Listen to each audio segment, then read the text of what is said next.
You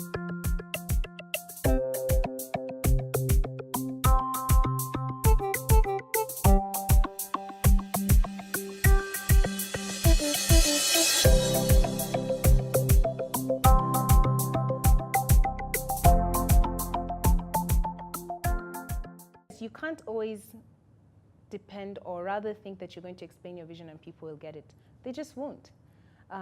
It's your vision, it's your dream. You have to keep at it. There are times you will feel like, I know exactly what I want, I'm excited, I come tell you this idea, and then you're like, and you spot something else in it, and then it kills it. And how many times does that happen to us when we're so energized and pumped and we know we want to do this? You share it with your parents, you share it with your friends, and one comment can make you shut down. But how do you get over that? How do you survive that comment and plow on even when you believe them more than you believe yourself? For me, it was, this feels right. When I'm doing makeup, I can't even explain to you, Renee. It's like I'm at home when I'm doing makeup. Spiritually, mentally, emotionally, I'm at home when I'm doing makeup. It feels right. There must be something to it when it feels that right. Things have to work out. Yes, there was a lot of positive thinking, a lot of speaking to myself. You know, when nobody else is talking to you positively, you have to go home and speak to yourself. What would you say? Crazy. What would you say to yourself? I would honestly just keep saying, I love makeup. I love what it does for my heart. I love what it does for the women that I work on. There must be some greater good in that. And it was a lot of prayers of just, God, guide me at this point. Show me that this is the path. And every time I would do that, because my mind was open to it, my heart was open to it, something would happen and it would reaffirm it. And so by the time I was in my end of fourth, beginning of fifth year, I got approached by 2 major international brands, and they were like, we want to work with you. So that was my moment. That was my moment of, okay, I'm doing what I'm supposed to be doing. Do you feel that would they have seen you if you had not kept putting yourself out there? I mean, and by that, what I mean is, there's very many people who do a fantastic job. Yeah. There's very many people who are really sort of working their craft. But these international brands found you. It must have been doing what it is that you do well, plus something. I don't know. I'm speculating here. You could correct me if I'm wrong. No, actually, it's a really good question, because now looking back, when I came into the industry, there were probably about 6, 7 makeup artists you could name, and they were the go-to people. So by the time now these international brands were approaching me, yes, there was quite a few makeup artists. So why Muthoni? Why not the next person? I was and I'm still very, very, I'm very focused on sharing the knowledge, okay? Yeah. I know I'm providing a service, that's where I need to make my money. But if I share my knowledge around the service, a lot of people are like, if I share that with you, you won't come to me for makeup, yes. So I will stop making money. But there's enough people in the world. There's enough people in Nairobi, Share the knowledge, because then you become the go-to expert. And yes, women will come to you, and confidently. Yes. Because now I know you know what you're talking about. And what you've advised me before has worked.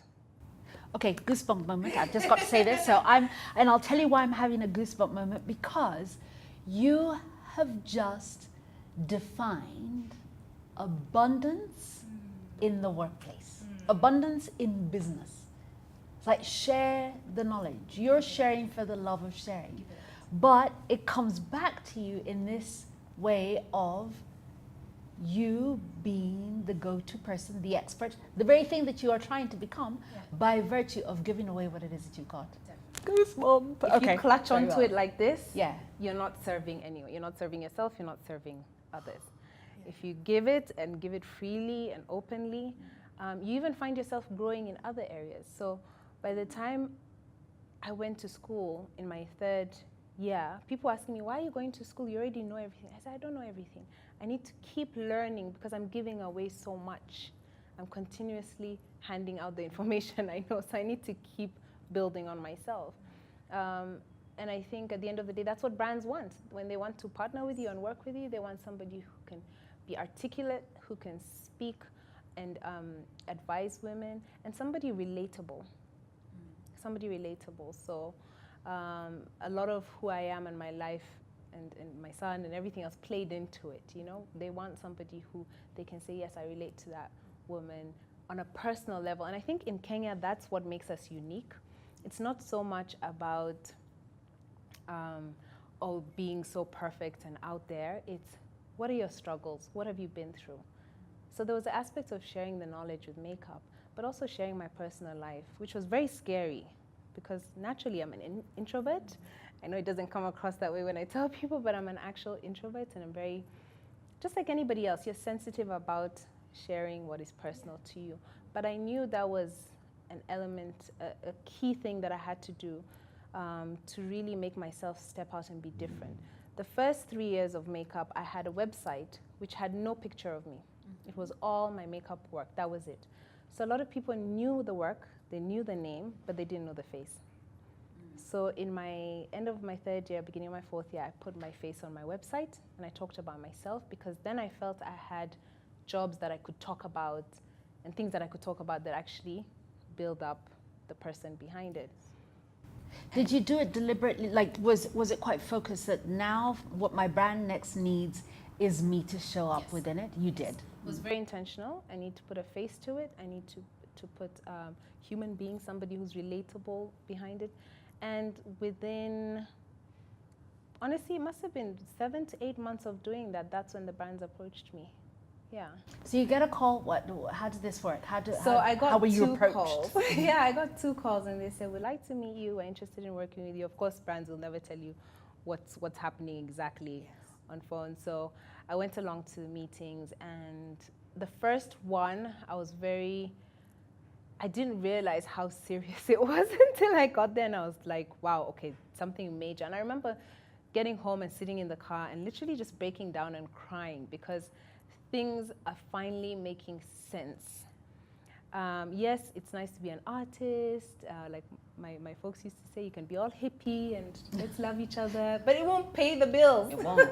And you've got a little boy to take care of. Yeah, I have a little son to take care of. So go home, cried about it, got myself together, and then the meeting went really well, you know, sent proposal, and then honestly, it can be even just a week of silence and you start to doubt yourself again, very easily.